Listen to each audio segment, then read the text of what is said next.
Welcome to the Coaching with Eddie series. My name is Ed Farragon and I'll be your host. This is episode 2 on memory systems. So let's first talk about the explicit memory system. This is what we normally refer to as everyday memory. It's verbal and it's conscious. We can think about something that's happened to us and recall many of the details, and we can sequence the experience. Another quality or attribute of explicit memory system is that it organizes our past experiences. It helps us to recreate a personal history of ourselves. It has a timeline. We can, sequence different aspects of whatever that experience was. And then the last thing I'll say about explicit memory system is that it begins to develop around 18 months. In the last video we talked briefly about the hippocampus, and it's an essential part of the brain that comes online in about 18 months and fully matures at around 5 years of age. But that hippocampus is an essential piece of helping us to sequence information and to remember things.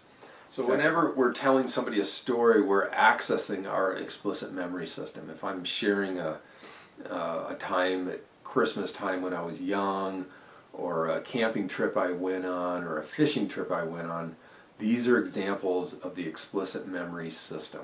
So let's now turn our attention to the implicit memory system. The best way to explain the implicit memory system is anything that we repeat over and over again becomes part of the implicit memory system, whether it's good or bad. So, for example, playing certain sports. You develop certain habits, you become good at it, that becomes second nature to you. Riding a bike, playing a musical instrument. Just about any everyday activity that you repeat over and over again becomes part of this implicit memory system. The implicit memory system will continue our entire lifetime, but it's most impressionable in the early life. So from age 0 to about 5 is the most impressionable time of this implicit memory system. So it's really essential that mothers and fathers create a really super safe environment for babies, so this memory system takes on really positive types of information about how the world works. Otherwise, this implicit memory system will create a lens that we look through life that can be positive or negative. If we repeat certain experiences over and over and over again, just realize that it becomes part of the implicit memory system. Later in some videos we'll talk about how to access those memories and how to override them with new experiences so those implicit memories don't paralyze us in our future life experiences. Repetitive information that gets dumped into the unconscious that becomes second nature to us, like riding a bike. It's early life experiences that are most impressionable. It becomes the unconscious lens of how we think the world operates, so we have to be very careful. Mothers and fathers need to keep a really super safe environment for that child for the first 5 years of its life. And then the last thing I'll say is that implicit memory is very sensation-based. Remember we talked earlier in the previous video about the hippocampus and how it sequences memory. Well, implicit memory doesn't necessarily have that, so it's actually mediated, what we would say mediated, by the amygdala, which, as we know from Daniel Goleman's work in emotional intelligence and social intelligence, that the amygdala is very reactionary based. So its goal is to make sure that we're safe.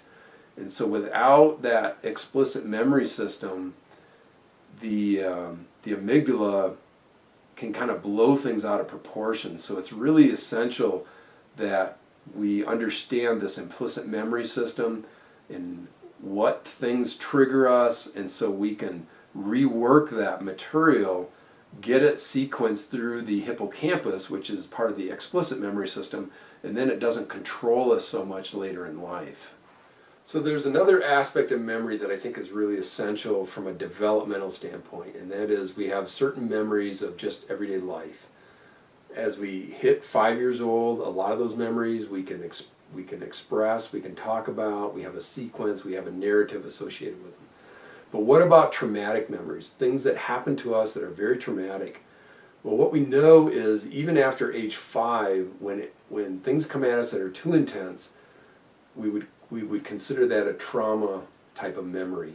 And And what we know is that those memories can be split off from that explicit memory system and get dumped into the implicit memory system, and they become encapsulated. That means we try to isolate them unconsciously. We try to isolate that energy in order to not deal with it because it is too intense. Well, the problem with that is later on, if that memory gets triggered, then the brain thinks it's happening right now. It doesn't have that narrative assigned to it because it's split off from that explicit memory system. So in certain models of coaching or somatic-experiencing models, just different models of working with the body, these traumatic memories need to get reintegrated with the explicit memory system. There's 4 primary goals of somatic coaching or the somatic therapies. The first one is to bridge these implicit memories with explicit memories. We want to work with the implicit memories that are coming up and help integrate them with explicit memories so there's a sequence and there's a narrative that we can organize around so the implicit memories are not so overwhelming. The second one is we want to create these opportunities for this implicit to express itself.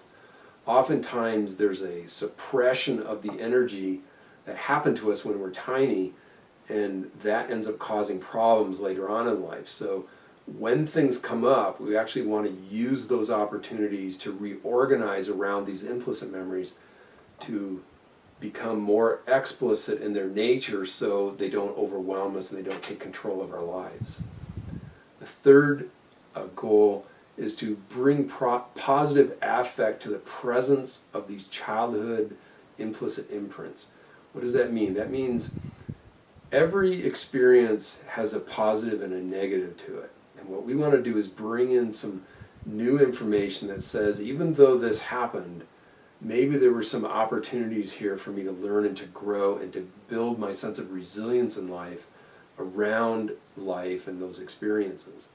So part of the goal of the coaching and the somatic work is to bring in positive affect and presence to these implicit imprints to transform them. And then finally, the fourth one is to restore memory that is embedded in new energy of connection, care, and resting. So what does that mean? That means when we bring in compassion and care and the sense of safety, then the body can finally say, oh, I can rest now, that this experience is over with, and that I can update my memory system to say, that was then, this is now, and everything's okay now.